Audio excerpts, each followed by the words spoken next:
Before she retired, my friend Senator Mikulski led the charge on the Senate side on this issue, and I am so proud to take the torch and do everything I can to follow in her footsteps. I chatted with her yesterday. She is excited. She is behind us every way. She's going to be working from the outside in until we get this done.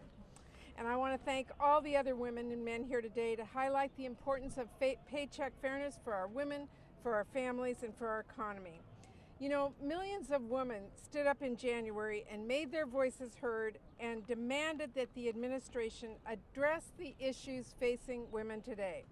We showed this administration we cannot and will not be pushed aside, overlooked, or ignored. Women across this country deserve respect, and that should start in the workplace. Today, as you know, is Equal Pay Day. It means it takes women on average 3 extra months of work to catch up with their male colleagues made last year. But you should know that for women of color, the pay gap is even worse. African American women working full-time only make 63 cents for every dollar their white male colleagues make. And Latinas on average earn 54 cents for every dollar their white male colleagues make. And the wage gap doesn't just hurt women, it hurts their families, and it hurts our entire country's economy. Women are the sole or co-breadwinner in 2/3 of our families with children. And families increasingly rely on women's wages to help make ends meet, to buy groceries, to pay their bills, and to pay for child care. The Paycheck Fairness Act provides transparency and support for women who are being paid less than their male colleagues. It protects women from retaliation for discussing salary information with their co-workers.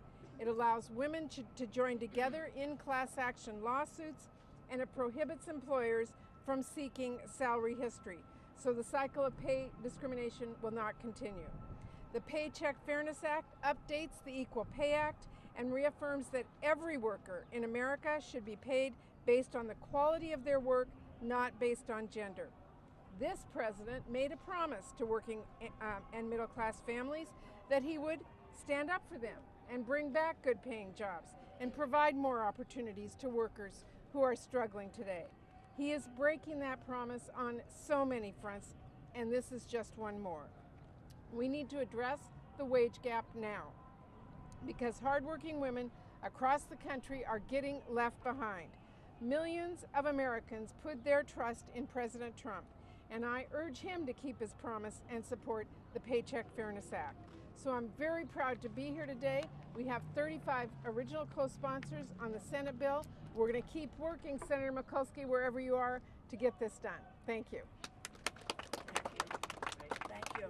Great pleasure to introduce our Democratic whip, Steny Hoyer, and Senator Murray is right.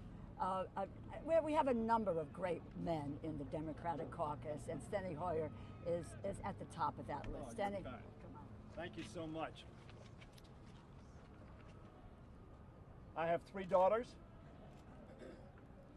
I have two granddaughters, and I have 2.5 great granddaughters.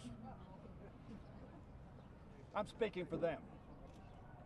And I'm speaking for their children and for their husbands, because this is an issue that is related to women, but also, as has been said, to men. I'm proud to join Rosa DeLauro, and I want all of you to report to Barbara Mikulski that I did that.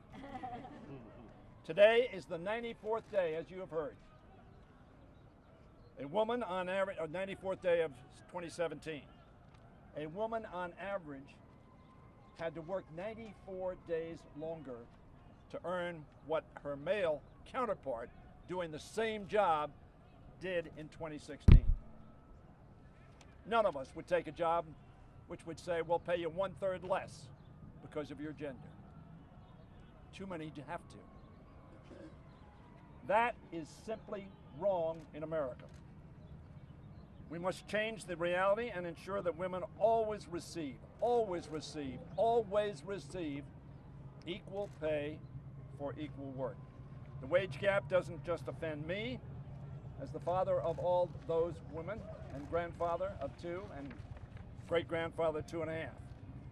4 in 10 families in our country are supported primarily by women's incomes. Equal pay is not only an issue of fairness and justice, it is a fundamental economic concern. I'm proud that the first bill I brought to the floor when I was majority leader, working with Speaker Pelosi, was the Lilly Ledbetter bill that said women, they may keep it secret from you, but you're going to be able to sue because it's wrong in America. This legislation will build on the progress we made with that law. And as the whip who counts votes, Rosa, if they brought this bill to the floor, it would have more than 218 votes to pass it to the United States Senate. We may have only one Republican put their name on the bill, but we have more than 17 more on the floor of the House to vote for this bill. 49 years ago, we lost one of the great advocates in American history for equality, Martin Luther King Jr. And his admonition to us all was not to judge people on the color of their skin, but on the content of their character. What this bill says is, judge us on the work that we do, not on the gender of our person. We ought to pass this bill, and we ought to pass it now. And now I yield to Bobby Scott. Thank you. Thank you, Steny, Leader Pelosi, Senator Murray, and of course, Rosa DeLauro. Thank you for your years of tireless advocacy on this issue. Today marks the day, as we've heard, that a typical woman's earnings finally catch up to the earnings of a man's last year's earnings.